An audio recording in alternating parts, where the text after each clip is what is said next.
তরকা তো বহুত খেয়েছো বন্ধু, তো এইবার তরকা বানিয়ে খাওয়া মুখ থেকে ছাড়বে না। তো প্রথমে তরকাটা প্যাকেটটা আমি কেটে নিয়েছি, তো প্রেশার কুকারে দিয়ে দেবো সেদ্ধ হওয়ার জন্যে।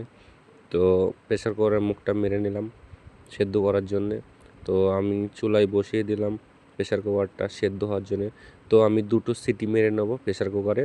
তো দেখতে পাচ্ছ বন্ধুরা হয়ে গেছে সেদ্ধ। তো আমি কড়াইয়ে এবারে তেল দিয়ে দিলাম ডিম ফ্রাই করার জন্য, মানে ঝুরো ঝুরো করে নিতে হবে ডিমটা। তুমি পোলট্রিও নিতে পারো, হাঁসও নিতে পারো, তোমার যেটা ভালো লাগে সেই ডিম তুমি একটা নিয়ে নিতে পারো।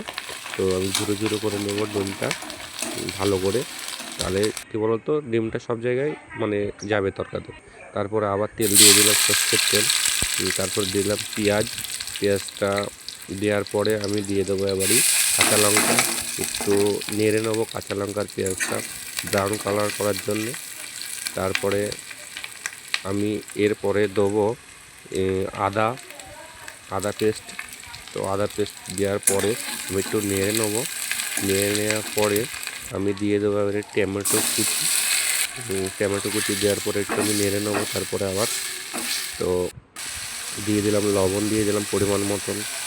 তারপরে আমি এখন একটু নেড়ে নেবো আবার। তারপরে দিলাম পরিমাণ মতন হলুদ। তারপরে আমি দিয়ে দিলাম ডিম ঝুরোটা। তো ডিম ঝোলটা দিয়ে একটু নেড়ে নেবো আমি।